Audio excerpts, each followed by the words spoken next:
Good afternoon, everyone. How are you? We welcome you to the Mount Vernon Public Library. So on behalf of the Board of Trustees, the library staff, myself, Library Director, we have the Assistant Director, Tamara Stewart, in the back. I'm quite sure you've seen some of the staff ripping and running throughout the day, making sure that everything is right. Just to let you know, the mouse is mine. I just purchased it. There's no way in the world I was going to let that actually stay here. We are here today because of the importance of Black History Month. To me, it's not just Black History Month, it's Black History every day. Every day we live Black history.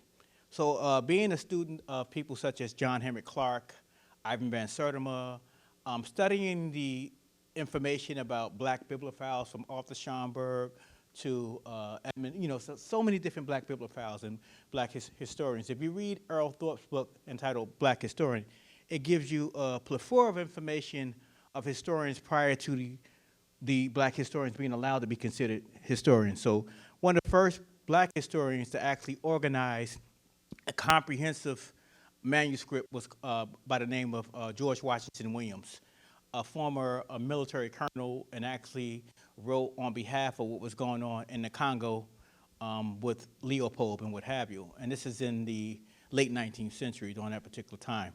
So if we look at Black history, we have to look at Black history not just in terms of dates and times and known events, but we have to look at Black history in view of historiography, in view of understanding sociology, politics, economics, art. I would say that in words of Kwame Nkrumah, Osagyefo from out of Ghana, one of the things that he would say is there can be no revolution without a cultural revolution.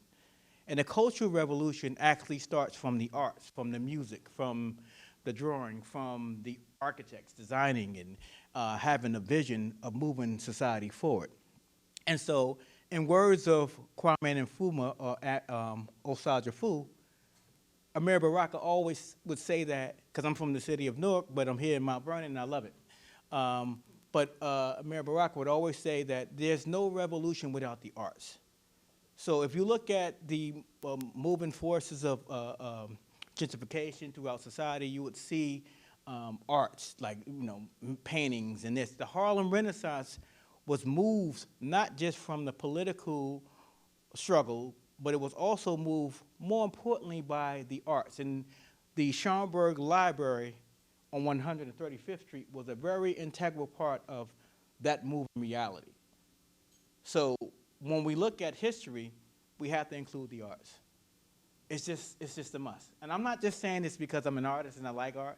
I'm saying it because of the fact that you can't study history without studying all the seven liberal arts, from art, music, and politics and math and all those different things, because all of that comes together. All of it comes together, and it's always one real reality. So, and then in the words of Sheikh Anta Diop, he would talk about history being a component of three main factors: psychological, historical, and economic. So once you understand the psychology and the culture of a people, their folkways, actually, I'm saying it wrong. It's actually historical, psychological, and linguistic, because it's the language that helps build up the psychology and the culture and the relationship to each other. So how people talk and how people create nomenclature and taxonomies and so on and so forth, stuff like that. So we are living history right now. And I'm going to keep that painting, too. Hopefully somebody won't try to steal it for me on my way back home, but I love it. So I appreciate MC Kev being here. Have a great experience. I like your style, real smooth. Real smooth. Kind of remind me of D'Angelo, it's good. But I appreciate what you're doing. I appreciate what you're doing, Dr. Bob. I appreciate the partnership that we have, and I would like to continue this because you're cool too, Thank you, brother. I like the way you wear your hats. Dr. Bob and I had some real good conversations, and we talk a lot, and he schooled me a lot, and I share information, and he's still on some great projects that he's working on, and he's a good person. So I think it's important for the library, and I welcome the idea of the library partnering with different different communities in Westchester County, different communities outside of Westchester County, because we are all in this together at the end of the day. It's not just us, it's all of us. And so that's what history is about. History is galvanized with everybody involved and having a very important part of it, no matter how long, how short, but it's still part of history. So we're making history today.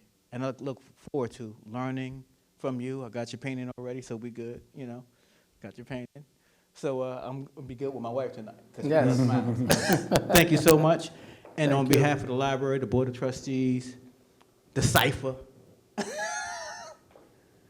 we're going to continue to do these great cultural programs.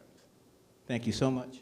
And Thank you for having me. yeah, no, this your house. All right. You need the mic, bro? Oh, yeah, go. What up, Paul? So good afternoon, everyone. My name is Dr. Robert Baskerville.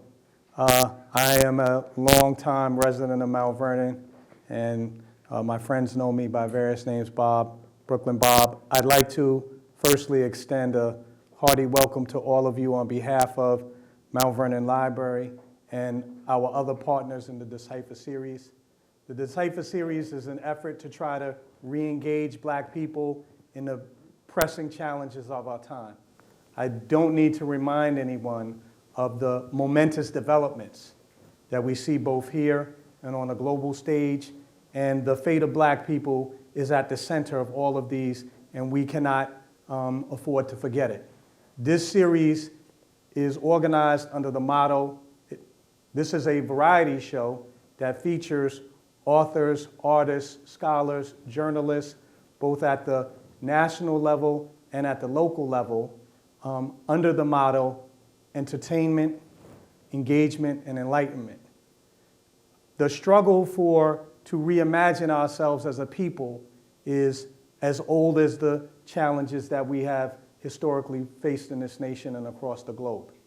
And the centrality of culture in that struggle was driven home to us by one of the real leaders of the Black freedom movement of the 20th century, Amy Garvey, who actually coined the phrase, Black is beautiful. It's an immense pleasure for me to have on stage my man, Kev, MC Kev, with whom I go way back to our early days as a child, as children growing up here in the city of Mount Vernon. And it is especially fitting for Kev to join us, MC to join us on this Black History Month celebration, because as is evident to us, MC has been in the forefront of trying to reimagine Black beauty, Black potential, Black excellence, especially for our generation, which too often we seem has lost sight of that important movement. And so I want to thank you guys for coming out. I want to let you know that this is a monthly series that we do every Saturday. It features every third Saturday of the month. And it features a number of artists and scholars, and so I invite you to keep alert for further announcements to come out. We're very pleased to have you all with us. But now that we've finished the formalities, I want to turn to today's guest of honor, MC Kev. Many of you in the audience know Kevin. I see family, friends, but some of you may not know Kev, and so MC, and so I'd like to give him an opportunity first to tell us a little bit about his personal experiences growing up here in the city of Mount Vernon, the story of the man behind the artist, and how those experiences have allowed him to present to us such a visually stunning array of works. Oh, thank you, thank you.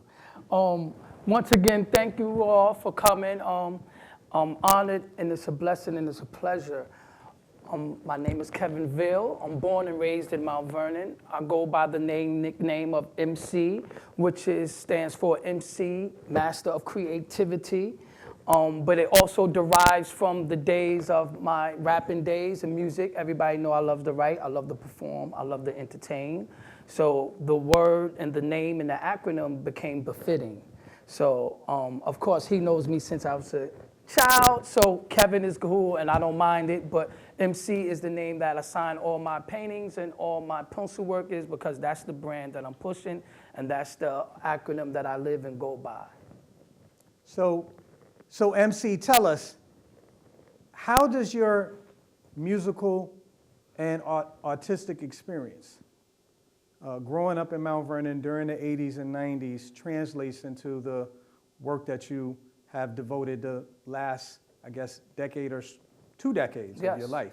Mount Vernon was very pivotal in the moment where I seen a lot of black images that I could connect and relate to. We are a Renaissance environment as well. We're small, but we into the arts, we into entertainment. I was in the music industry, so I had the little privilege of being able to see certain things and have a cultural awareness that most didn't have in my community because I was always traveling and going out, and I was seeing our culture being depicted on screens and on films and also as well as art. So me being a writer and an artist as well, I always wanted to try to reflect that and combine those love and try to express that. So this played, Mount Vernon, where I'm from, played a major part on who I am as a person, who I am as a man, and who I'm gonna be and become. So if that answers your question. No, it does, it does. I mean, I have to say that in an age where we see unflattering depictions of black people and especially black women, it's especially refreshing to see an artist who has really not only captured the physical majesty of women, but also provides, I think, a more uplifting vision of what the kind of qualities that we would like to see in women. And your oeuvre ranges across a number of different styles. And so the first set of paintings or images that we have are mainly pencil drawings. And so what I want you to do is kind of walk us through each of these. You can all see we have the first here is a beauteous meditation. Give us a sense, Kev, of where this fits in your sketch work, in your artistic work, and what inspired this particular. Okay, a beauteous meditation. This piece, I created this piece because I had seen in a magazine a woman and she was just laying down. And then she had another pose where she was just sitting. And as I looked at it, I was like, nah, I have to draw something like this, but it's missing something. I need to create a scene, you know? So I thought about water, how water is energy, how it connects, and how it's so serene, you know, how it's so peaceful. So I said, I gotta put some water in this scene. I want her to be nude. I want her to be exposed. That shows her freedom. That shows that she's not afraid, you know, to show who she is. So I drew her naked. I drew her facing the water, meditating, because it just seems so calm and refreshing. Right. And I've had the opportunity to see your work, Kev. We're Instagram friends, and that was when I first became aware, and I was instantly, as many of you probably are, captivated by the mesmerizing imagery and the transcendence that you find in these images. And so I just, I shared it with A.J. Woodson, who's the editor-in-chief of Black Westchester newspaper, by the way, which you'll find in your seats. Yes, big up to A.J. Yes, big up to A.J. He's on another event today. But we realized this was just something that we had to share with the rest of the city of Mount Vernon and throughout Westchester. I appreciate that. And so the next image also continues that kind of otherworldly almost beauty that you've captured in so many of your drawings of black women. This is sensual showers. Sensual showers. Oh man, I always wanted to depict something with water, you know, water on a body, on the skin. You don't see it as drawn as much. So I wanted to draw it. You see it in paintings, and as a painter as well, I wanted to do it in pencil. So I thought this was real beautiful, you know, relaxing. her eyes are closed, she's taking a shower. You know, when we in the shower, we think about everything. We go through our day, we go through, you know, what we're gonna do for the day. If it's in the morning, what we have to do, the things we have to achieve and our goals and dreams. So that's what really propelled me to create that piece right there. And it was fun. It was fun. It looks like fun. So tell me, Kevin, tell the audience, in your artistic journey, most of us would assume that the artist begins with drawing with pencil work. Was that true in your case? And what are some of the advantages that pencil drawings give over other Mediums? media? Okay. Well, yes, pencil is the first, right? Pencil is very unforgiving. You have to be on point and know what you know when it comes to pencil. Out of all the rest of the mediums, it's harder on the hands. I don't have a 2-inch brush, 4-inch brush where I could cover space. I gotta continuously use a sharp point and a pencil. And if I wanna cover whatever space, I have to use that. And I have to layer it and go over it and go over it and go over it. So that's the difference. And it's a little harder. And for those who's real good at pencil, it advances in everything else. So if I go to charcoal, if I go to acrylic, I go to oil, that's a walk in the park after you go through those levels of pencil work and have that understanding, a level of understanding when it comes to black and white opposed to color and manifesting something in black and white and making it look real, you know? Right. So that's the difference when it comes to the two. Pencil's a little bit harder. Got you. So it sounds like at least one recommendation to all aspiring artists who want to perhaps enjoy the same level of success as you have is that they should really refine their technique. Learn how to draw, really right. draw and manifest images, you know, and you'll see how that will transcend to any other medium you go into. It will show. That's the point when it comes to graphite, it shows your level of skill. So Kev, was pencil drawing something that you were doing since early childhood before you even undertook any formal training? Yeah. I always sketched, you know, I always drew, you know, on my free time. In high school, I was in advanced art class, you know, Bronx community, I went for graphic designing. So I was always artistically inclined. And as I got older, my interest started expanding. And, you know, as of anything, you want more. And you want to continuously grow and push yourself. And that's something I always do. Right. So, and I want to say, shout out to BCC, Bronx Community College, because as it turns out, I have the honor of being a fellow alum with Kev, with MC. I also graduated. I graduated from BCC as the semester before you entered. I think you entered in '92, fall of '92, and I graduated in the spring. So this is feeling the music.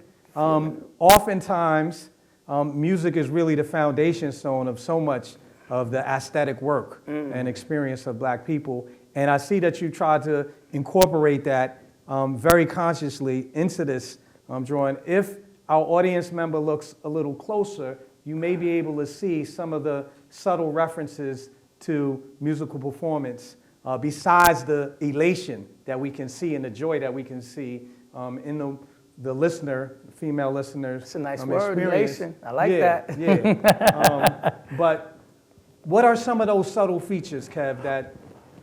Okay, for this, feeling the music, now that was deliberately done, right?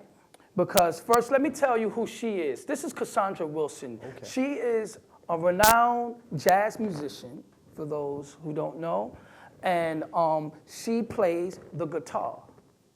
So when I seen this picture of her, I said, I want to incorporate her love for music and what she does to jazz with the guitar on her. It just came to me. And I wanted to use the sun rays as the music symbols to come down. So when you see over here, you see the sun rays coming into her face, like she's basking in that gleam and in that glory, like the sun, because the music is what feed her, and she looks so like so relaxed and so like, yes, this feels good. So that's why I picked Feeling the Music as the title, which is self-explanatory, and that's why I strategically put those music symbols and everything, and you look on it, it's the neck of the guitar that's going down from her face down to her body. So that's the reason why I put that there. So that was like a no-brainer for me. Right, right. Almost as if the artist and the music have melded into one single entity. Yes, yes. And transports us again. It's a moving image. Here's another one. This entitled Black Essence. Black Essence. And, again, everyone, I think we can really appreciate this drawing even better precisely because it's in black and white and presents to us a stark image of, again, elation, transportation. We could see that this woman it's almost an ecstatic kind of experience, it seems, that you captured here. Yeah, this Black Essence was real. When I seen that picture of Ndambi, her name is Ndambi. She's a singer as well. She's a soul singer, that underground, but she did a lot of background work for Erykah Badu, so she don't get her prop as much. But this picture was on the cover of Mark Baptiste's book. And once I seen it, I said, I have to draw that. I have to draw it. I want to capture the fro. I want to capture that darkness into light, And I did it, and I was glad. This is one. I mean, a lot of people like these prints. When I show this piece, it goes. Right, right. Now, Kev, your artistic influences are numerous. Having viewed your work, I can see a lot of different styles. But I'm curious, and I'm sure the audience is curious to know, who are some of your principal influences, and how does that relate to your nom de guerre MC? Okay. And that we see signed on. Yes, I on think all, right on here. everything. Right. Oh. It's there.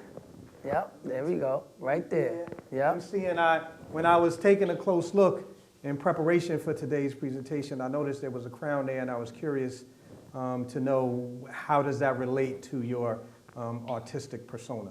Okay, that's a great question. That's a great question because a lot of people ask me about the crown, and the 3-point crown really derived from Basquiat, Michael Jean Basquiat, who's an artist back in the 80s, who you hear a lot of the rappers and everybody referring to now, especially Jay-Z. He did his thing. He was from Brooklyn. He was young. He was in the in crowd with Andy Warhol, where he got his start. Came from nothing into something. So the crown, when I used to see that, I used to always look at it like, that represents me. I always felt like I'm a king anyway. Right. So why not incorporate that? Right. And pay homage to him as well, because he did so much in his art world. So I said, I'm gonna sign my name and I'm gonna put that crown on top. So that's how we got to that point where I started putting the crown and using the crown. Thank you. And Kev, since we came up at the same time, I know you, like me, had to be influenced by the atmosphere that had been built in Mount Vernon, especially during the 80s and 90s, especially by 5%ers, who really tried to transform the consciousness, especially young brothers, and asked us to try to imagine ourselves not by a lot of the derogatory terms that are in common use, but instead with these more uplifting terms like king. Am I just imagining, these kind of influences, or, how did the forces on the ground in Mount Vernon shape that? That was very important that you say that, because coming up, I was very aware. Mount Vernon is a conscious city. I was aware of my blackness. I was aware of my culture. I did not have no qualms with any of that. You know, I embrace my blackness, I embrace my beauty, I embrace the uniqueness. You know, that's what this city taught me. And being that we were so small and we were so always considered like the cousins of the boroughs, you know. Right. That I felt like, you know, don't outcast us, you know. We have talent, we have gifts, we fly, we know, we hip, we not, you know, slow by far. Right. So coming up, that played a major part with, you know, I God and, you know, I Born and, Right. you know, my other brothers. So we was always striving to learn more. So the lessons, and especially with the 5 percenters and the Nation of Islam, was very heavily influenced in Mount Vernon because we had the mosques and we have the Israelites. So it was a mixture of all these different religions or way of life, like I like to say, cultures and way of life, that you have no choice but to embrace your blackness. It's all over you. It's everywhere you go. You can't run from it. Accept it, embrace it, and love it. Absolutely, and I gotta say, Kev, we can't really thank you enough because you are an example of a positive way to try to embrace one's blackness and to provide an example for so many others. And so that's really, you're gonna forgive me, MC. Yeah. That's what, yeah. I mean, I'm a fan personally, y'all. Yeah. I don't have much creative talent, you know, of this kind, and so I'm just stupefied, to be honest with you, because I mean, I can't even draw. Just say intrigued. Yeah, intrigued because I can't, you know, begin to imagine doing this type of work. But here's your next drawing. Yes, Royal Beauty. That's Ananda Lewis. For anybody who remember Ananda, she was a radio disc jockey. I think she used to work for BET and MTV. She took a picture like this in a magazine. And soon you see it, it was just so captivating. It's royalty, you know, and it was different. It wasn't the typical, you know, royalness where you have a crown on. She had, you know, these coins, like these gold coins that was going around. And I said, no, I have to draw this. And this was my first challenging piece when it came to objects. So I can see, let's see this. I can see how I've grown, you know. And that's why it's the beauty of having a portfolio, because you want to be able to see your growth and development. Like with all these little objects that I'm showing here, you know, it took me hours and hours to capture that and understand it first. Because I'm a true believer, you can't capture something if you truly don't understand it. Gotcha. If you understand it, you could capture the essence, the pure essence of whatever that is you're trying to capture. So I try to understand everything I come in contact with so I can, especially in creating something, so I can manifest it to the best of my ability. And I'm curious, I've seen younger folks who are interested in art doing basic pencil sketches, and there seems to be a lot of emphasis on just mastering things like geometry. How much do any of those non-artistic disciplines factor into you know, your work? Art imitate life, life imitate art. All of it plays a fact. I'm glad that you said that, because when you're doing measurements, you want to make sure the face is properly proportioned. Right. Those are measurements, those are centimeters, those are inches, those are angles. So you're doing geometry because you're dealing with angles. I was just saying earlier how I'm a master in geometry, just kidding around, playing around.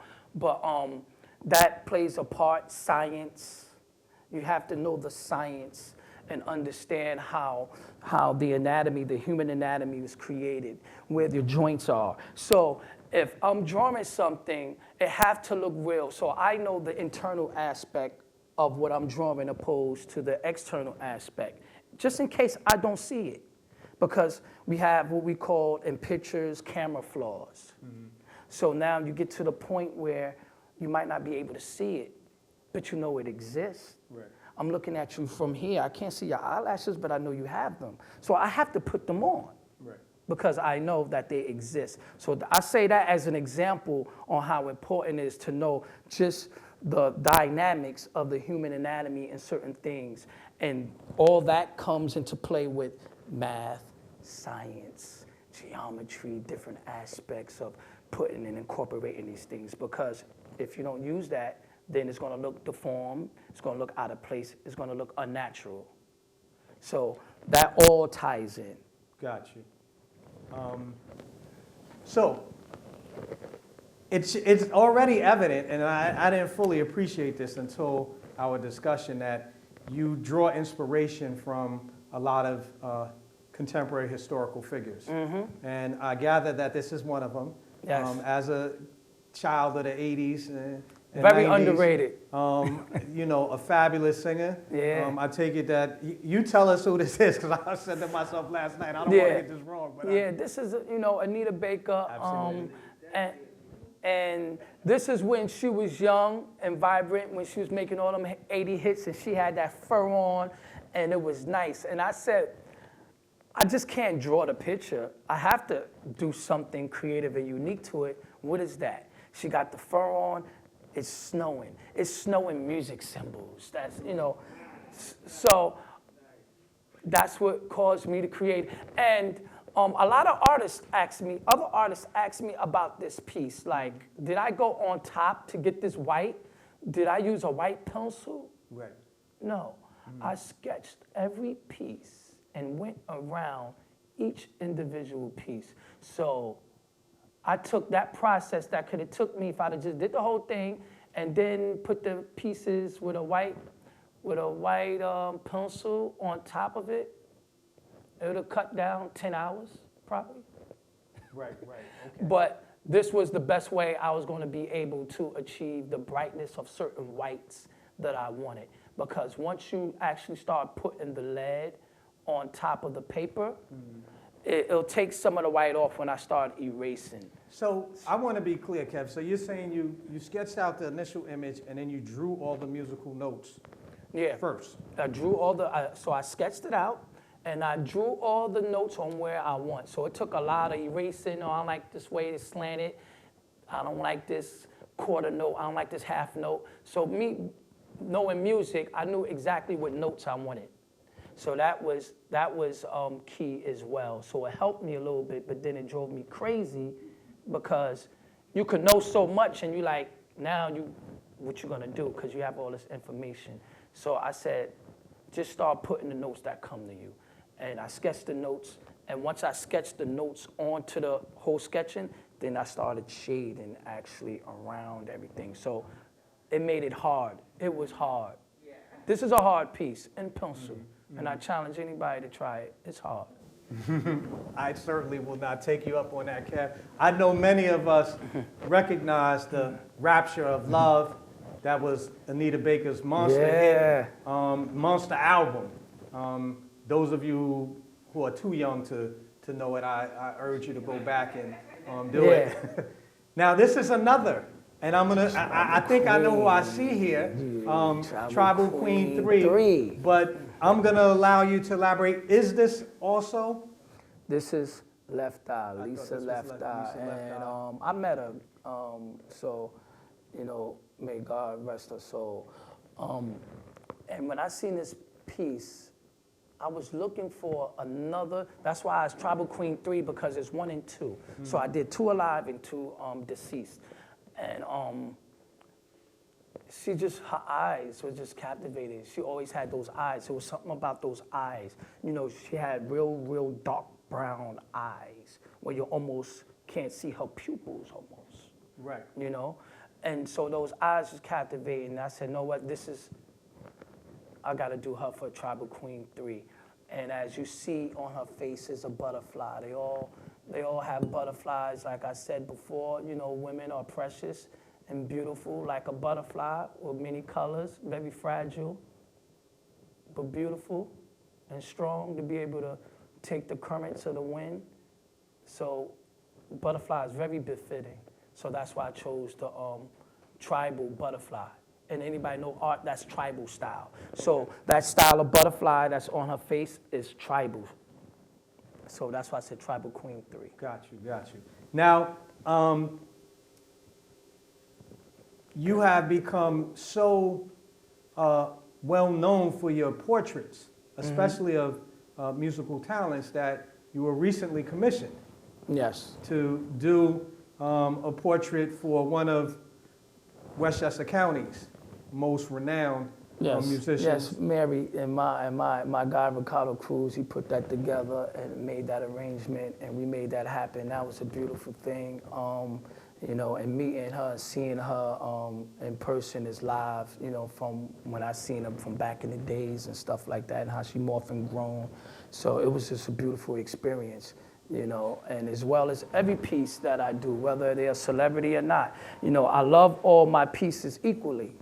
You know, all the amount of work and time goes into each piece the same, you know. I don't play when it comes to creating, and I give it my all.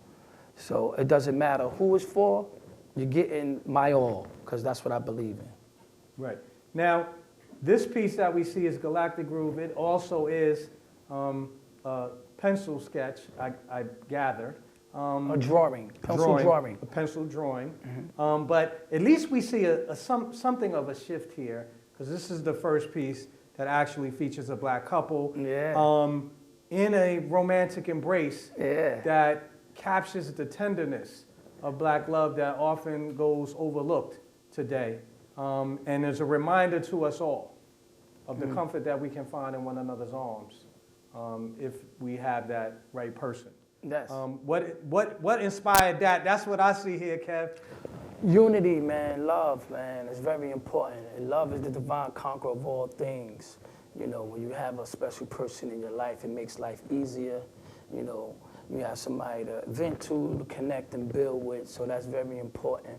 I always want to show that, you know, when I get the chance, because that's very important. We need to see it, especially us as black people, you know. So I seen a piece of a man and a woman dancing, and then I said, no, I got to put them out of space. You know, this is astronomical. Right. You know, right. it just was befitting. So that's why I created that in the Galactic Groove. Yeah, Right. I like Galactic Groove. And I might expand on this thought in the future. So y'all gonna see more of things like this. I'm being quiet about it because I like to really do it and then show. But you're gonna see more of this, more in color. Right. And I'll say that for those of you who are interested in following Kev MC's development in his latest works, he does have a website, MC7 MCCreations, 7.com. 7.com. Yes. We'll And- try to pull it up afterwards, but I did. Go on. And my Instagram is M_C_Kev. So that's how you could really see my day-to-day progress and the things that I'm working on, you know, and the current, you know, my day-to-day stuff. Got you. Oh, here we go. Hey, don't get Here's- back to that. No, Yeah, no, Ray. no. Yeah, here's Ray, and I think everyone recognizes this stylized portrait of Ray Charles. Ray Charles. Thank you. One thing that I noticed that was unique about this is that it seems to be a bit more abstract. You know, the technique that you used here is not a literal rendering, but rather the sketchwork somehow or the other. So this is called Impressionism. Okay. It's an impressionistic style in pencil. I haven't seen any deep impressionism style in pencil like this. That's why I've done it. So a lot of people who's into art, like art teachers and other artists, they really love this piece because doing that in pencil is not easy. Right. Doing it in paint is a painting style that I incorporated in pencil. Got you. So that's how you got that technique. That's how it would cause me to create that technique. And it was fun. And I need to do more. Well, we couldn't agree more with you, brother. Now, here we again see another transition, and this time through the incorporation of color, Yeah. which thus far we didn't find in your pencil work. This is Mother Nature And what were you trying to convey to the viewer? Well, we always hear Mother Nature. We always hear Mother Nature, and when we see Mother Nature, you know, we go out to the woods and we absorb, you know, the flowers and the trees and water. We observe her beauty. Why not put a face to it? You know, that's my thought process. Why not put a face to it? They say Mother Nature. Okay, so I'm gonna draw nature, and I'm gonna draw Mother Nature, my interpretation, and that's how I came up with that idea. And the color scheme, I wanted to use green, phthalo green, phthalo blue, because those colors are attractive and different, and it gives you, and it's nature colors. So that's what caused me to create this, and I love this piece. I want to do a part 2 to this. Right.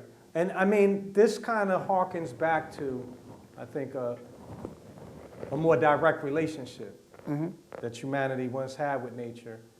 As we become more urbanized, we've kind of lost contact. But even by looking at it, I think we get a sense of tranquility. Great word, great word. You know, just through the images alone, and it's And an look invitation. at the little waterfall. Yeah, I was going to say that. You see, and it's 2 waterfalls, you know. Right. And I'm going to tell you something, y'all. When you're doing pieces like this, see this waterfall here and this waterfall over here?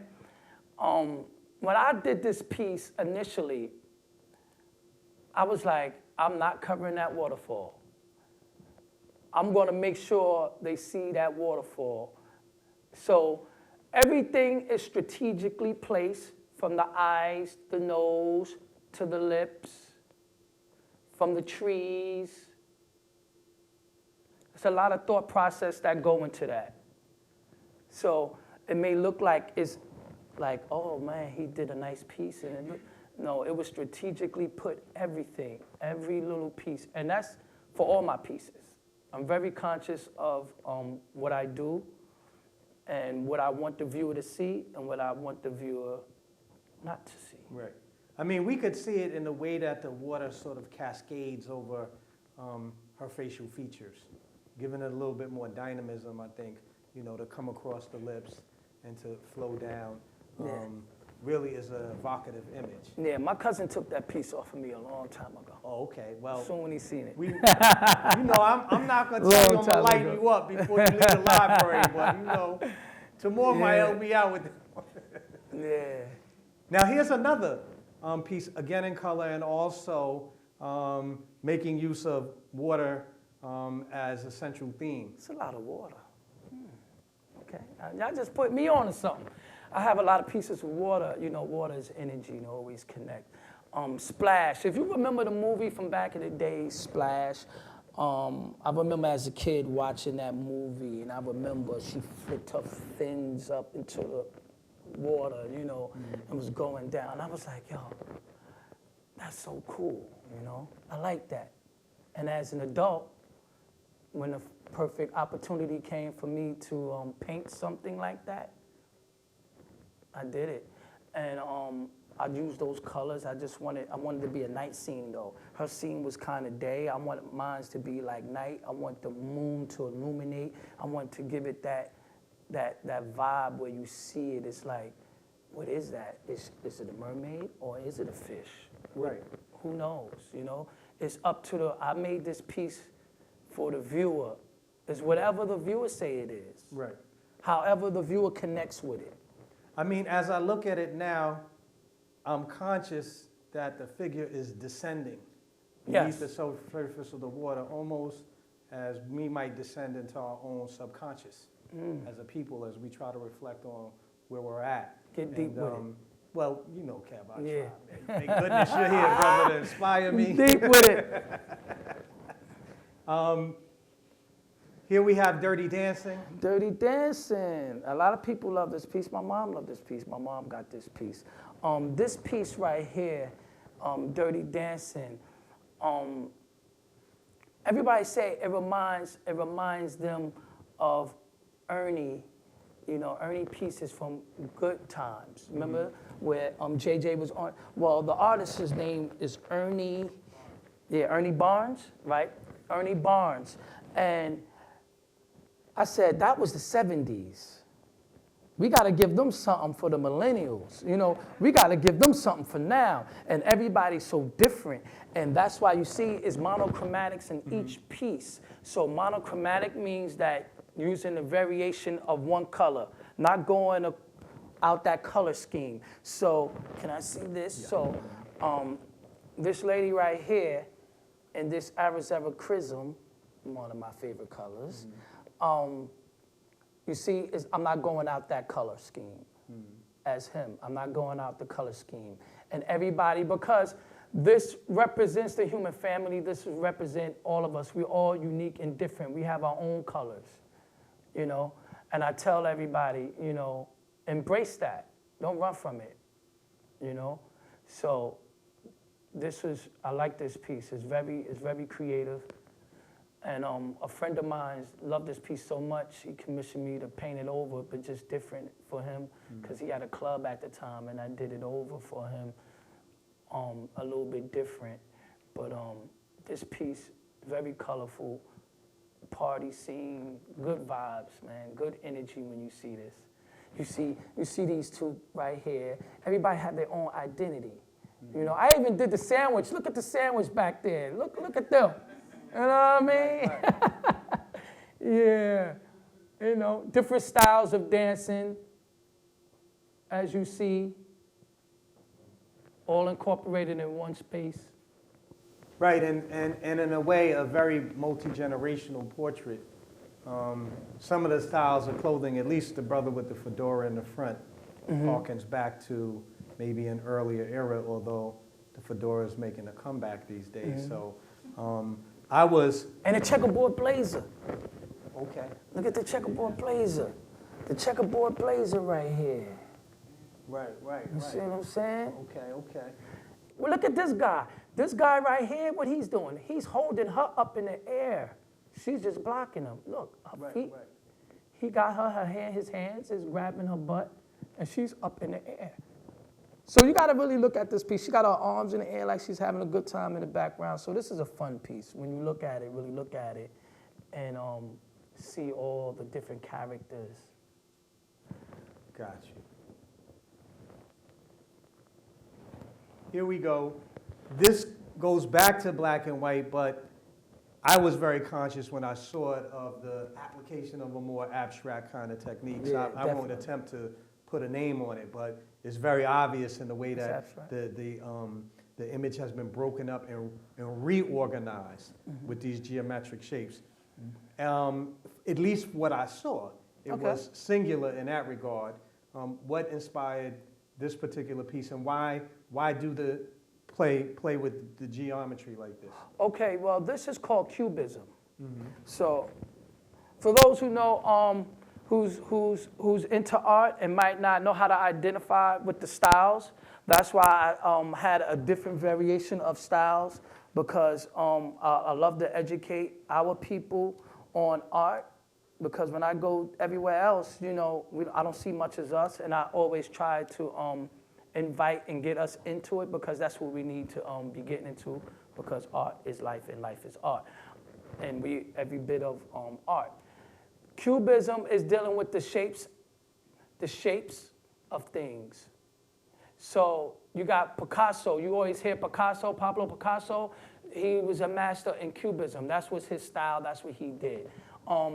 This is Cubism. So it's two styles in one. It's Cubism and, like you said, abstract.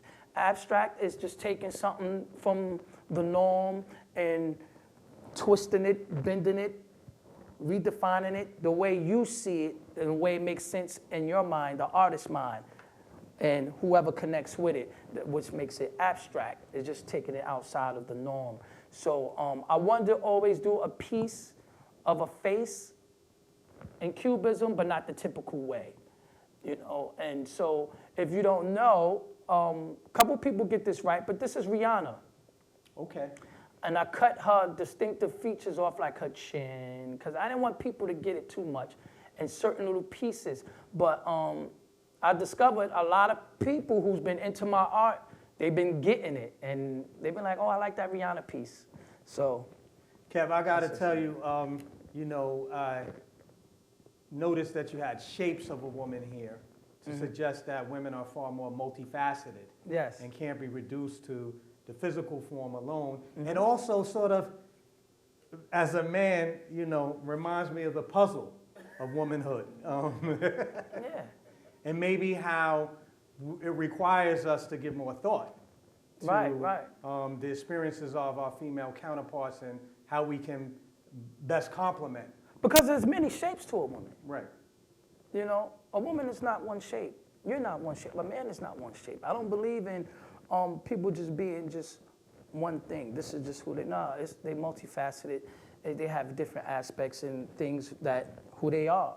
Whether they express it or not is up to them. But we are multifaceted people. Right. 100%. I know the library director, Davis, had a comment that he wanted to make. You need the mic? Oh, okay, thank you. I was just having such a good time looking at the images. I agree that there's Cubism, but also, is it on, sir? Should be. But I also see some Salvador Dali. Of some course. Surrealism there. Yes, Wine yes. And stuff like that. So I was like, yeah, it's Cubism. I see that Picasso. But there's a lot of Salvador Dali. And I see a lot of Salvador Dali in many of the different styles. That's one of my favorite artists. So you know your work. He's an artist right there. He knows some.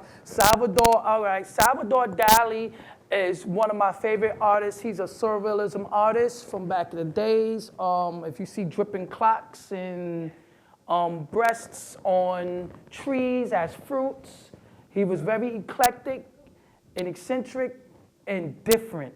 And that's what I loved about him. So he pushed the envelope of creativity. So you're going to see some of that in my work because I love to push the envelope of creativity. We could take pictures or images and hang them up all day. I believe an artist, if you're going to paint it, be creative with it. Right. Your familiarity with the different artistic schools comes as no surprise to us, but I think it is a reminder of the importance of studying one's craft. You have to. And whether one goes to formal training at BCC or some other educational institute, or you come here and you're self-trained, the library has an extensive collection of books, especially books that are germane to the Black experience as a scholar. I can tell you that there are lots of books that I look for in Westchester that can only be found here. For example, papers of Marcus Garvey, amongst others. And then, if I'm not mistaken, we actually want to ascertain the Hugh Harrison papers as well. Wonderful, wonderful. But, if you don't mind me interjecting, I have to get the mic. Thank you. So, the reason why I became a librarian is because of the fact that I would always go to the library as a child because it was a safe haven. Prior to the crack epidemic, it was a heroin pipeline that was very impactful in terms of Black communities, so on and so forth. So my grandparent actually would walk us to the library, and when I went in the library and seeing all of these large, volumes of books about art, and I was like, I like this. This is good. The comic books, all that was just something that actually changed my whole world in terms of coming to the library, and then seeing how the books was organized in the 800 section and so on and so forth, 700s, if you will. It was cataloged, so it changed everything about the way I thought about it. And instead of hanging out, I was in the library. So the guys that was out there dealing, I was like, well, I'm going across the street, because the library was like not too far from where I lived at. So, and then I started studying the different types of styles, from Cubism to Impressionism to, and even Black artists such as Edward Bannister, Ronald Duncanson, Emmanuel Lewis, and goes on and on and on and on, and being intertwined in the Harlem Renaissance and Washington Renaissance and Philadelphia Renaissance, and art was a very important part of each one of those mobilization forces. So, thanks. Right. And Director Davis' synopsis of the importance of the Renaissance is a reminder to us all that if we hope to see the kind of turnaround in the city of Mount Vernon, I think that many of us are really eager, especially as we enter, those of us who used to be G's and run the streets of Mount Vernon, I think our consciousness has been transported, and we understand that there is a need for a transvaluation of values here in the city, and it's going to be artists like Kev and the MC and the cultural institutions like the library that really support it, and I hope that, again, it's an invitation. This is a way of me saying, come back next month, y'all. And this, if you look at Philadelphia, for example, when you ride down to Philadelphia, in certain parts of Philadelphia, you're going to see great murals. So some of those abandoned apartments and abandoned buildings, they actually created murals. And it gave, a lot of the artistic movement and the monies and the funding sources was actually in that particular area. Same in Newark and same in other different type of cities. I think Mount Vernon is a great place to engage in the arts and being able to mobilize the city and move the city forward with the arts being first of a cultural, political change, if you will. Absolutely. Yeah. Yes, New Rochelle as well, and if you look at other cities. So I think that we can't move without the arts. Arts is everything. MC, we need you, baby. All right. That's what the deal is. Visual. This one is Visual Ecstasy. I'm going to just hand that over to you. I guess another monochromatic. Monochromatic, there we go. Of who, though? Of who? And I was around her, and I forgot to, hey, that's right, Okay. Taraji. So, right? And it totally slipped my mind that I created a piece for her. She's right here, and I'm just totally on a different mission at that time. But Visual Ecstasy, because that's what this looked like to me. Especially, with these circles that's right here. It's like that reminds me of like stars. So somebody just meditating and seeing stars and seeing whatever energy that they're observing to get their meditation. So this is how our visual ecstasy will look like and feel like just by this expression. Oil. A lot of people think, it's good that he say that because a lot of people think that my pieces are airbrushed. They're not airbrushed, they are oil. So that means that to get that smoothness is my technique on the brushes I use and how much I go over my faces. So I might go over a face, couple layers, I might go over 10 times, sometimes 15, to get certain layers and certain smoothness and things of that nature. So it's just the technique that makes it look like that. And the thing is, oil is hard to work with of all of the paintings, right? Am I wrong? It's messy. Maybe not for you. Yeah, it's not for you. I'm used to it. It's slower. It's very slower. And acrylic is fast. It's fast because it dries fast. Yeah, acrylic is fast. But oil, a lot of people, I met a new artist, I believe 2 weeks ago, and he was saying how it was unforgiving about, using oil. Like, oh my God, I'm messing up so much because, it's oil. So it's not dry yet. He want to go on and do certain effects. He can't yet because it's still wet. So, and you got to work wet on wet. You got to be good to work wet on wet sometimes. Yeah. So that's the only thing. But oil, I think. That's phenomenal. I thought that was actually airbrushed, to be quite honest with you. Thank you, man. Thank you. That with oil? Thank you. Well, I think everyone's astonishment speaks not to just how accomplished you are, but I think, the need to have you pass on the craft to the next generation of up-and-coming artists who are going to be following in your footsteps.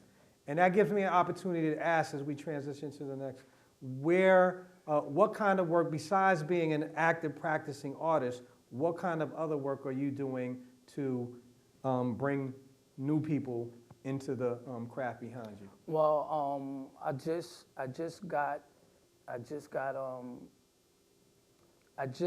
I want to say invited. Yeah, invited. I have recently been invited to be able to teach at Iona College, teach art. So they sought me out. So that's about to happen, definitely. And I do workshops, you know, anytime, one-on-ones. You know, I see a kid in the street or wherever, if I'm working, whatever I'm doing, and I'll give them tips if they ask me, you know, anywhere. So I don't have to be in the conventional setting. I'm very unconventional, and I believe that's the way, you know, you should be unconventional. You know, conventional is boring, you know. Everybody, you get used to conventional, you know. Unconventional way. So you see me in the street, a kid can see me in the street, he can see me in the mall, he can see me shopping, he can see me in the classroom. It doesn't matter if he need to know something or she need to know something and I have the answers in regard to art, I'm gonna give it to him. Well, unconventionality is a good thing. Now, this is Bejeweled Zena. Zena. Zena. And I think that, X. you know, is one of those works that really captivated me. And we could see that she is decorated with some wondrous jewelry. What inspired this and the selection of the jewels in particular? Yeah, man. Oh man, I had to go through so many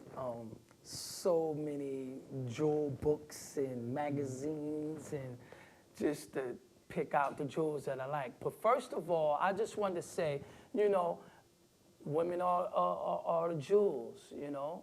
I believe they are jewels, they are precious.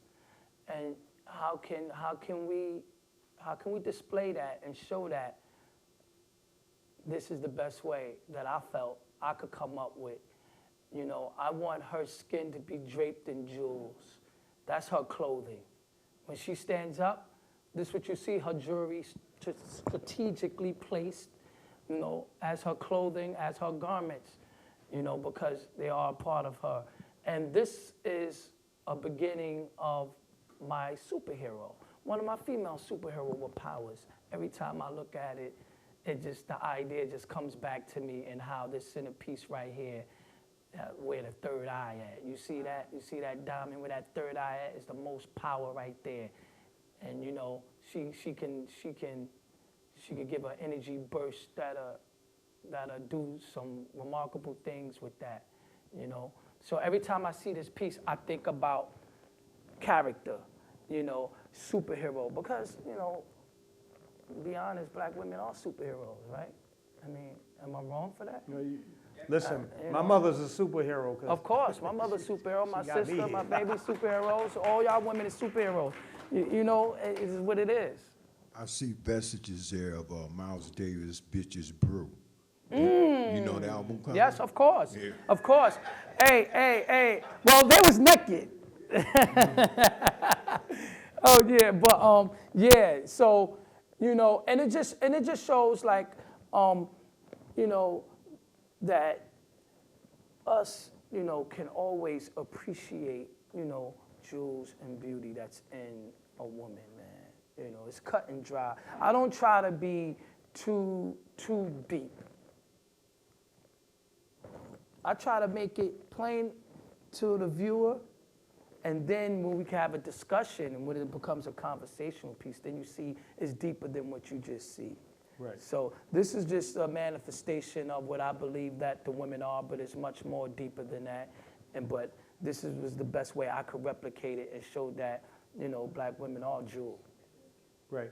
And, you know, we can see here some of the, especially in the room, some of the especially striking work that you've done with the paint, especially the two large paintings that are displayed on the side table there. I'm not going to get ahead of myself, but it was those two paintings that I first saw on your Instagram page that just struck me. And you know what? I'm sure, because all of our gazes are kind of transfixed over there. I think everyone appreciates what I'm saying. I'm not going to, maybe I should get back to the screen because otherwise we'll get caught up what's over there. But we're going to also have an opportunity to talk. Now, here's one, Knowledge Wife. And many of us who are looking at this now will be uncertain whether or not this is an actual painting or it's a photograph. There's such vivid detail, and it seems so lifelike, at least for me, and I know we talked about some of the things, but one of the features that I noticed was that gave it a kind of realism that was surprising is that you can see the tone of her skin closer to her shoe is different, which is exactly what you would expect. Yeah. So what was the inspiration for this? And how, MC, do you make it so damn realistic? Knowledge is my guy, man. He's a good brother of mine, and his wife is into art, and she always wanted a particular picture done. And he asked me, you know, will I be able to, you know, manifest this picture? I said, of course I'll be. But he's very picky. He was scared because he's like, you know, my wife, she's hard. And I said, let me get the picture, man. He gave me the picture, and it was all she wrote. And I just remember the fun part for me was, the fun part wasn't making it look real, because that's kind of, making it look real is kind of easy. What's hard is getting creative when it comes to a piece for me. But just to mimic something on a picture, it's easy. But this right here, her outfit she had on, that's what drew me to it. I said, no, I want to do this piece because, you know, the detail and all these designs, and over here you can see it's chains. When you see this piece is fire. And What's the size? 18 by 24. 18 by 24. So it's a little bit smaller than what you see now, but wider. Like around like there, right? And doing the fabrics and everything on the clothing, I had to go through so many different colors and different brushes. I just had a whole bunch of detail brushes in all the colors on my palette, and I kept dipping it, going to each one and going to each one and going.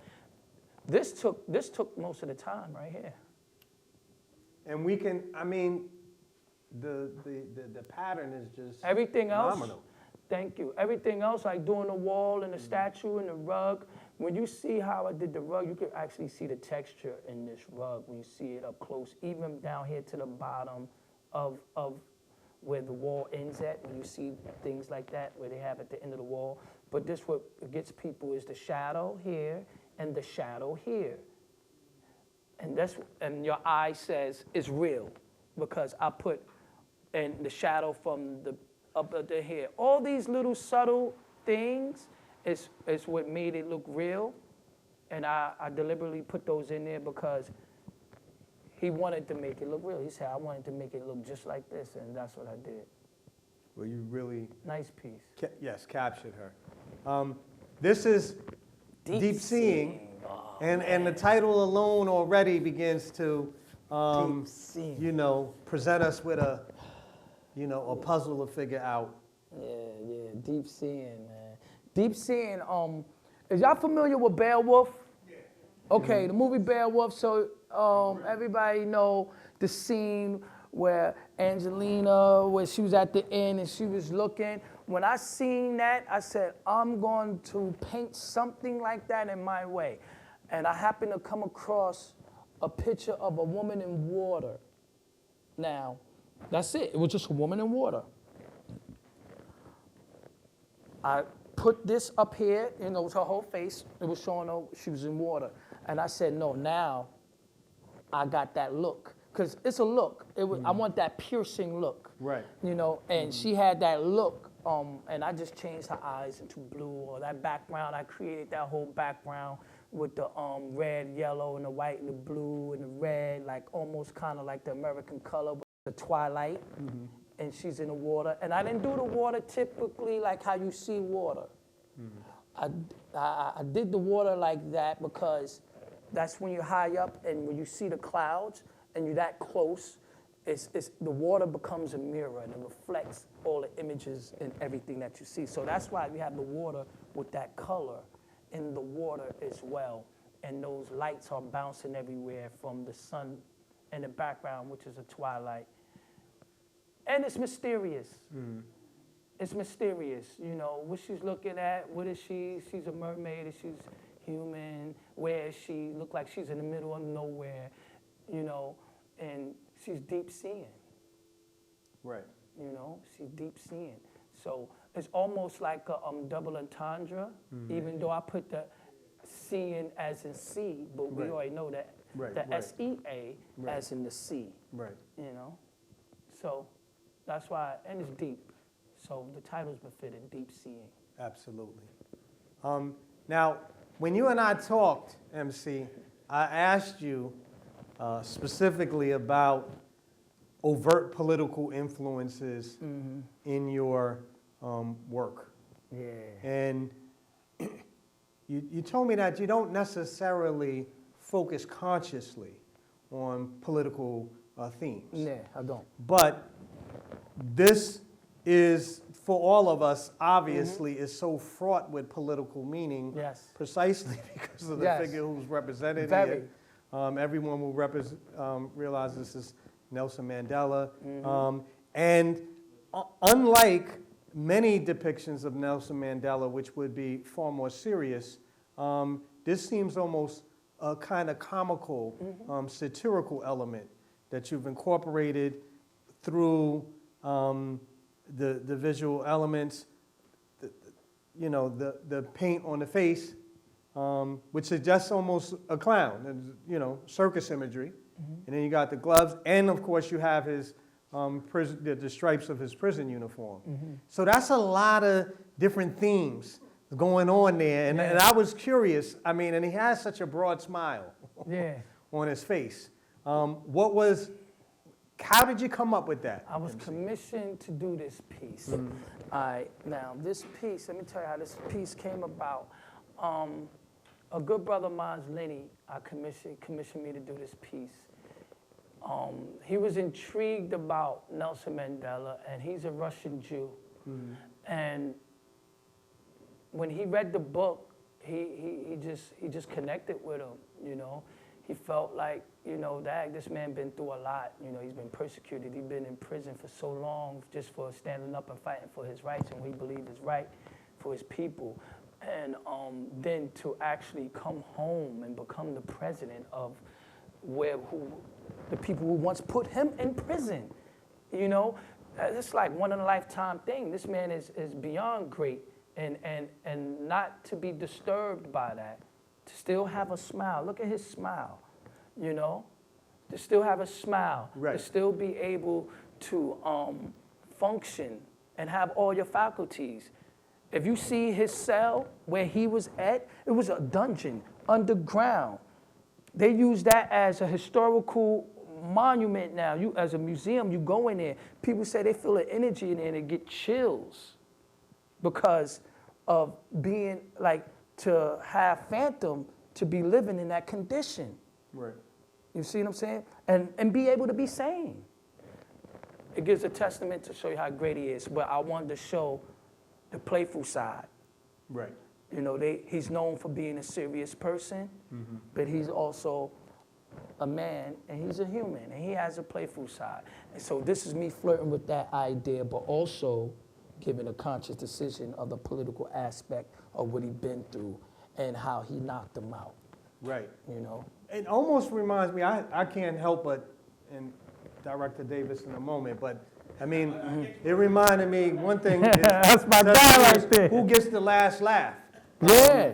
Very clearly that when He's one a acts winner. with heroism, it often will pay off in ways that one doesn't realize, because I'm sure Nelson Mandela, when he was in the forefront of the struggle in South Africa, did not, and had found himself under the control of the apartheid regime, did not imagine that one day he would become the celebrated international hero that he is today. Yeah, definitely. So that should steal all of us. Whatever we're doing in our respective lives, I hope that means that we'll, take strength from his memory and from, his life, memorializations his book is of this. phenomenal.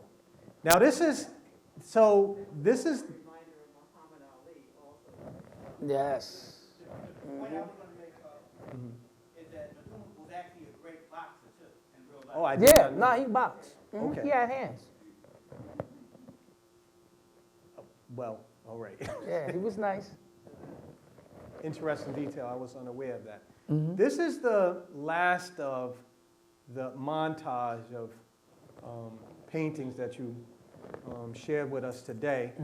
For me, I think it should be obvious to everyone, we do have the actual painting here, and I think everyone couldn't tear their eyes away from it. You know, I gotta say, man, that amongst the things that really just strikes me is the luminous quality of her skin. It's a kind of, it reminds me of the saying, the blacker the berry, the sweeter the juice. We can see a little hint of purple almost in her skin tone that just makes it mesmerizing. There's so many other features, and I'm sure, you know, it's hard to do better than this, to capture the beauty of black women, not just the physical features, but the spiritual beauty as well. MC, why don't you elaborate on that to close us out, and then we'll open up the floor for questions and answers. Mother of pearls. Oh man, to get this design, you know, as I love my butterfly, right? The designs of the pearls on her face, you know, I went through that thousands of times in my head to figure what I'm going to put on her face. And I said, no, I got to stick to what I do and what I love to do. And so I said, but it got to be in pearls, and I'm going to just do the butterfly and have it in pearls on her face and throughout her body as well.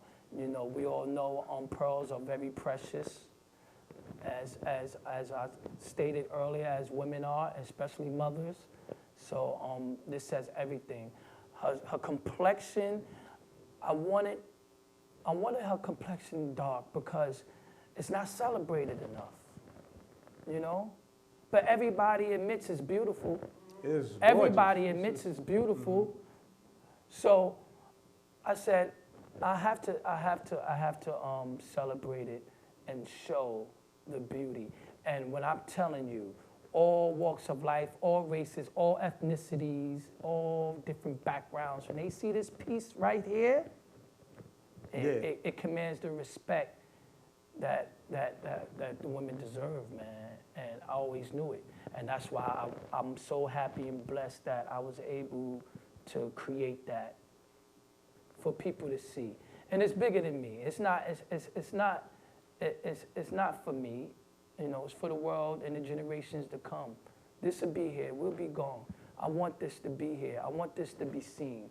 I want them to see how beautiful we are, how creative we are. You know? They have to. So that's my purpose. I believe my purpose on this earth as an artist is to render the service through art and entertainment and give the reality, whether it's good, bad, ugly, or beautiful.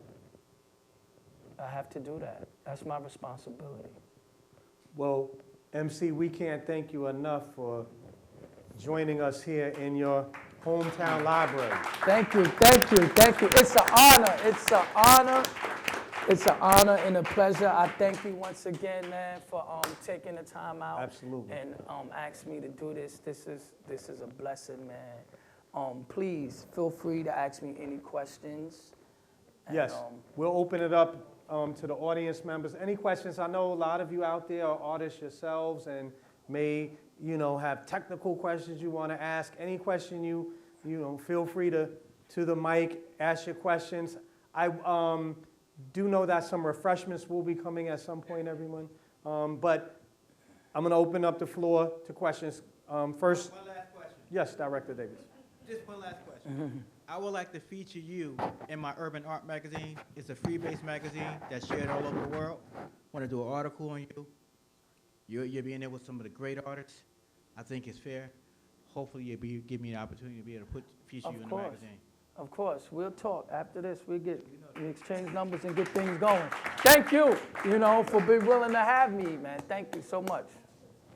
How about others, y'all? Listen, it's very rare that we have an opportunity to engage in an intimate conversation, discussion with such an accomplished talent. And MC's work has been showing recently in art galleries all across Westchester, all too often outside of Mount Vernon. And it really is a rare blessing. So that's another way of me saying, let's hear some questions, y'all, or comments. I even know that, you know, some of you have insights into MC's development, you know, his history. And so whatever you bring to the discussion, please feel free. And I want to say what's up to my man Head, who's here to join us. That's my brother right there. I don't really have a question. I have more of a statement, right? I went to the city to see MC's work in a gallery. Yeah. And Tribeca. this piece was there. It was on display. And when I saw the piece, I immediately fell in love with the piece because it reminded me of my daughter. Like, and my wife would tell you if she was here with me, like, I stood by this piece and I just kept saying, I want to touch it because it looked as if this young lady was just there holding a pose. Not a painting, but an actual young lady. Like the skin tone and the way that her nose and her mouth and her eyes were shaped. It was if I kept feeling like she was just there watching me, looking at that piece. So, and then just realizing that it was called Mother of Pearls. It made me think back of my first trip to West Africa, Ghana, and how the young ladies got themselves prepared for times of ceremony, and they looked just like this piece. So it did so much for me. I love this piece. Bro, I love you. Thank you. Love you too, man. And I love Thank your you, work. bro. Word. Thank you so much. Other questions, comments? Yes. Man. Okay. I'm his sister. Yes. And I just wanted to say, I can remember when I was probably like 4 or 5, walking to school with Kevin and him picking up a painting and taking it home to draw. And we kept that for the longest. And growing up, seeing him at the table for hours and hours. And I used to be playing around and trying to distract him. And he never took his hands off of or looked at the paintings, and it was just like so amazing, but I don't have that talent, so I just wanted to say that. Thank you, baby sis. That's my baby sis. She's seen all my beginning stuff and as when I was young, but it's also I'd like to hear my mom. Let's hear her perspective. I'm Kevin's mother, and I'm so very, very proud of him. Thank you. I have paintings in my apartment that's absolutely gorgeous, which he didn't show.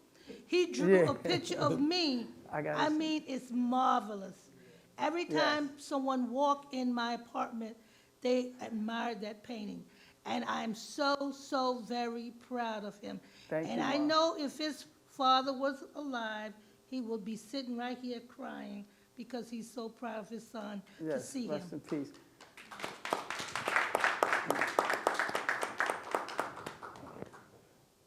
Hello, I just wanted to compliment you for Thank you.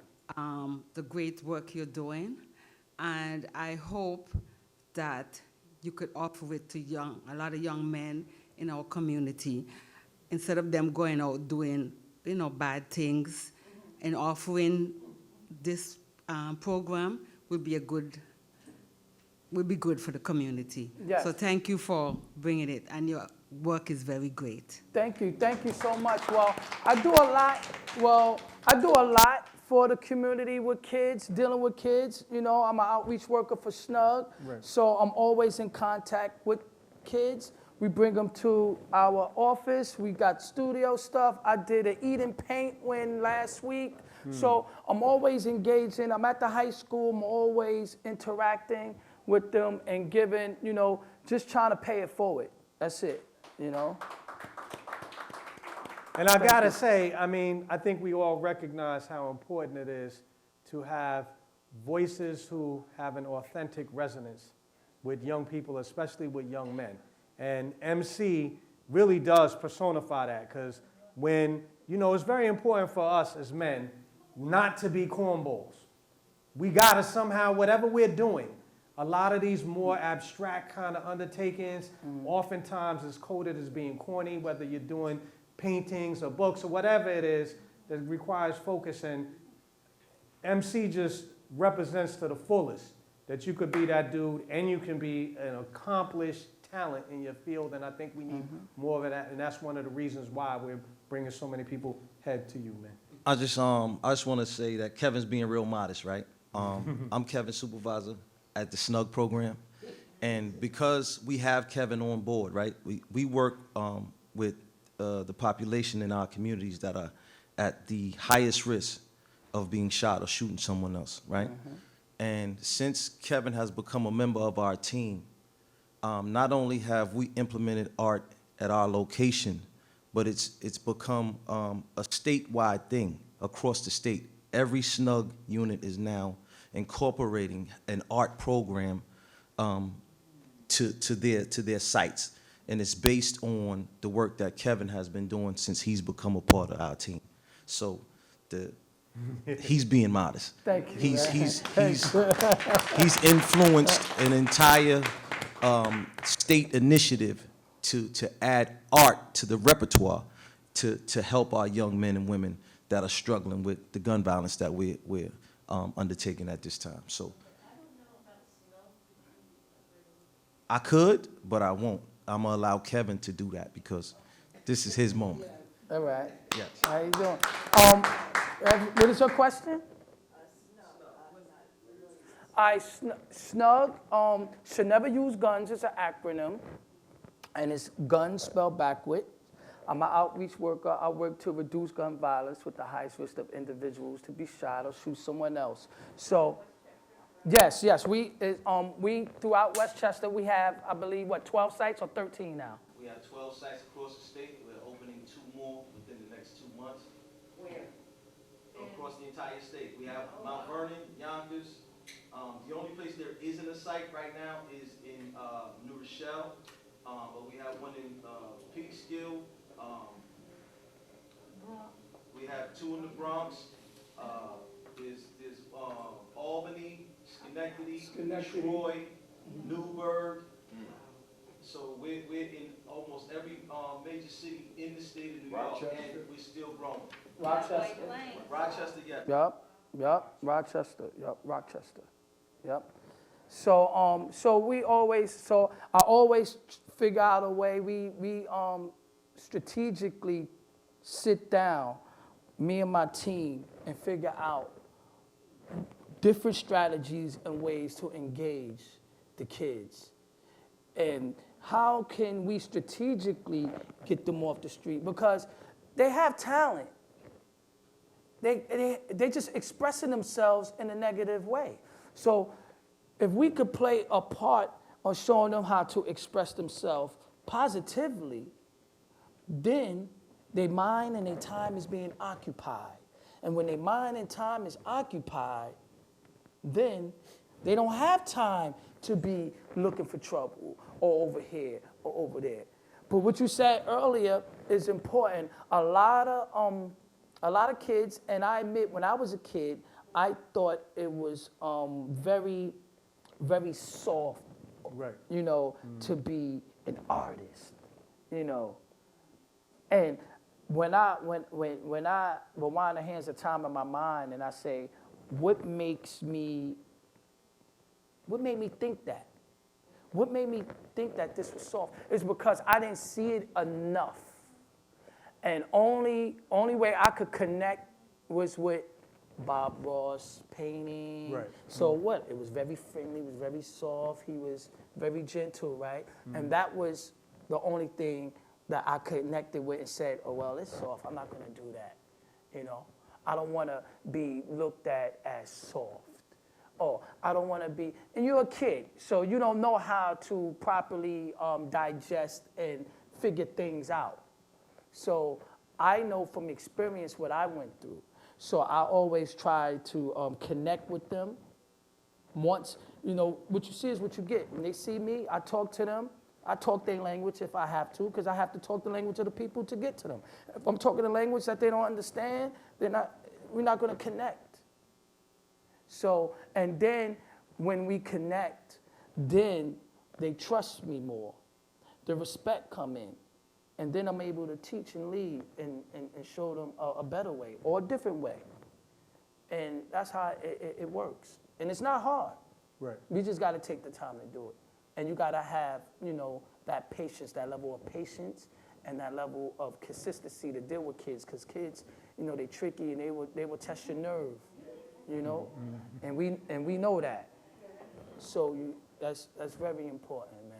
So Absolutely. I embraced the challenge because, hey, I was a handful when I was young, so I could understand. As was I. Are there other comments, questions from audience members? Okay. I just wanted to thank you, gentlemen, for a truly professional discussion, educational experience. It really highlights how deep Mount Vernon can be. Oftentimes we don't get the credit for being able to, be deep and wide and, covering all the bases, but we know we got it going on like that. So I just wanted to give you all your props. Thank you so much. And thank you so much for coming today.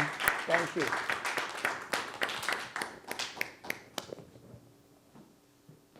Have you taken your skill set into the belly of the beast? Of course. Yeah, Of course. that's a good thing. The brothers need that. Yeah, definitely, Yeah. definitely. And I wrote all about it. I wrote all about it too as well. And a lot of inspiration comes from there, A lot of inspiration comes from there. A lot of, the most people I probably had in my life encouraged me was from in there. Mm-hmm. People out here, they, a lot of us, we like to be stuck in our ways. We don't like to give nobody their props like that. You don't like to give the flowers. Now it's a big movement. Everybody is doing it. So that's a beautiful thing. But for the most part, in your hometown, in your city, when you go out and about day to day, there's nobody who's on you telling you, how handsome you are, how brilliant you are. How, you don't see it as often. You have your people that you connect with that will tell you that. But in there, they have no problem telling you, encouraging you not to be in there. But your place is out here to show life and represent what we have to offer as an individual and as a people. Right. So, a lot of inspiration comes from there as well. Well, I don't have any problem telling you that you are a brilliant artist. I have enjoyed this immensely. It's an honor sitting here, listening to you, seeing your work, having me grow as an artist, and knowing that I have a tremendous amount of work to do. Thank you so much. But, art, your art is your art, and the form and the way you do it, my thing is just create. Just do it. That's it. It's going to connect. We have different degrees and different variations of art, and different styles of artists. I love all forms of art. I seen a V, a painted V. And to me, that said victorious. It just spoke to me, victorious. Oh, I like it, the V. It was just a V. Yeah, and it was in red. It was in bright red, so it got my attention. So something just as simple could be so profound, very profound. So I tell people in art, you don't have to be as technical, as detailed as me or another artist who's doing realism work. Just express yourself. Just express and do what you do. And you'll continue to grow. So thank you for sharing that, and I appreciate you. Are there any other questions? Yes. So, but you have to use the mic if you could. Could you use the microphone? Because we don't want our remote viewers to miss out. Sorry. Oh, okay. I'm very shy, so I don't talk. I love the presentation and hearing everyone's input and seeing the imagery. I'm both a teacher, I'm a pre-K teacher, and I'm also a graduate student. And so in my graduate program, we focused on the arts, but we also focus on the intervention of arts in school. And so and that's when I'm hearing about how art is so important to the development of how we are as a people, as a culture, and the human mind. And like this presentation like captured all of it.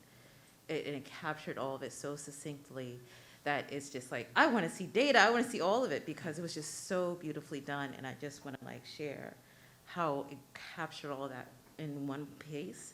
So even as a person who's a student thinking about how this can be applicable in schools, it was really well done. Of course. Thank you And so thank much. Thank you so much.